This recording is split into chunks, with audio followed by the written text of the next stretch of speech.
പാണ്ഡ്യയും രോഹിതും തമ്മിലെ fight cricket ലോകത്ത് ചൂടുപിടിച്ചിരിക്കുകയാണ്. മുംബൈ ടീമിനുള്ളിൽ തന്നെ വലിയ പ്രശ്നങ്ങൾ ആയിരിക്കുകയാണ്. പാണ്ഡ്യ ഇന്നലെ രോഹിത് ശർമ്മയോട് മിസ്ബിഹേവ് ചെയ്തു. കളിക്കിടയിൽ രോഹിത് ശർമ്മയെ ബൗണ്ടറി ലൈനിലേക്ക് പാണ്ഡ്യ എത്തിച്ചു. ടോസ് ഇടുന്ന സമയം മുതൽ പാണ്ഡ്യയ്ക്ക് കൂലായിരുന്നു. അത്രയും മോശം ബിഹേവിയറാണ് പാണ്ഡ്യ കാഴ്ചവെച്ചത്, പ്രത്യേകിച്ച് രോഹിത്തിനോട്. ബുംറയോടും ഇന്നലെ പാണ്ഡ്യ ചൂടായിട്ടുണ്ടായിരുന്നു. പാണ്ഡ്യ എത്ര ദേഷ്യപ്പെട്ടാലും രോഹിത് കൂളായിട്ടാണ് ഗ്രൗണ്ടിൽ നിന്നിട്ടുണ്ടായിരുന്നത്. എന്നാൽ കളി കഴിഞ്ഞ് പാണ്ഡ്യ രോഹിത്തിനടുത്തേക്ക് വന്ന് ചെയ്ത കാര്യമാണ് ഇപ്പോൾ സോഷ്യൽ മീഡിയയിൽ ട്രെൻഡിങ് ആയിരിക്കുന്നത്. പാണ്ഡ്യ ചെയ്തതിന് അതേ രീതിയിൽ തന്നെ രോഹിത് റിയാക്ഷൻ കൊടുത്തു.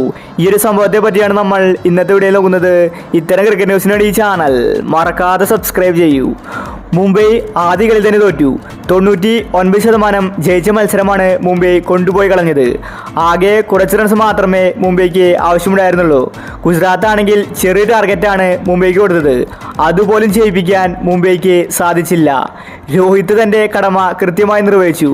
എന്നാൽ ബാക്കി എല്ലാ താരങ്ങളും ഫ്ലോപ്പായി. ഇന്നലെ മത്സരശേഷം രോഹിത് ശർമ്മ അവിടെ സംസാരിച്ചിരിക്കുകയായിരുന്നു. റാഷിദ് ഖാൻ അപ്പുറത്തുണ്ടായിരുന്നു. ഈ സമയത്ത് പാണ്ഡ്യ ഓടി വന്ന് രോഹിത് ശർമ്മയെ കെട്ടിപ്പിടിച്ചു. എന്നാൽ രോഹിത്തിന് ഈ ഹഗ് ഇഷ്ടപ്പെട്ടിട്ടില്ല. രോഹിത് ഉടനെ തന്നെ പാണ്ഡ്യയുടെ കൈ പിടിച്ചു മാറ്റി. എന്നിട്ട് പാണ്ഡ്യയുമായിട്ട് ചൂടായിട്ട് എന്തോ സംസാരിച്ചു. നിന്റെ ബിഹേവിയർ വളരെ മോശമാണെന്നും ക്യാപ്റ്റൻസി കുറച്ചും കൂടി നന്നാക്കണമെന്നുമാണ് രോഹിത് ശർമ്മ പാണ്ഡ്യയോട് ആവശ്യപ്പെട്ടത്.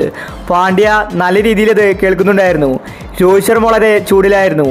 ഈ സമയത്താണ് പാണ്ഡ്യ വന്ന് ഹഗ് ചെയ്തത്. എന്നാൽ രോഹിത്തിന് അത് ഇഷ്ടപ്പെട്ടില്ല. രോഹിത് ഉടനെ തന്നെ തട്ടിമാറ്റി. എന്തായാലും പാണ്ഡ്യയെ ആർക്കും തന്നെ ഇഷ്ടമല്ല. മുംബൈ ടീമിലെ താരങ്ങൾക്ക് പോലും പാണ്ഡ്യയെ ഇഷ്ടമല്ല. ഇതിന് കാരണം പാണ്ഡ്യയുടെ ബിഹേവിയർ തന്നെയാണ്. എല്ലാവരോടും വളരെ മോശമായി പെരുമാറുന്നു. എന്തായാലും ആദ്യ കളി മുംബൈ തോറ്റു തുടങ്ങിയിരിക്കുകയാണ്. ഇനി വരാൻ പോകുന്ന മത്സരം എങ്ങനെയായിരിക്കുമെന്നത് നോക്കി തന്നെ കാണേണ്ടി വരും. പാണ്ഡ്യയുടെ സ്വഭാവം നല്ലതാണോ? ഇതിനെപ്പറ്റി നിങ്ങളുടെ അഭിപ്രായങ്ങൾ താഴെ കമന്റ് ചെയ്യുക. ഇത്തരം IPL ന്യൂസിന് വേണ്ടി ചാനൽ മറക്കാതെ സബ്സ്ക്രൈബ് ചെയ്യൂ.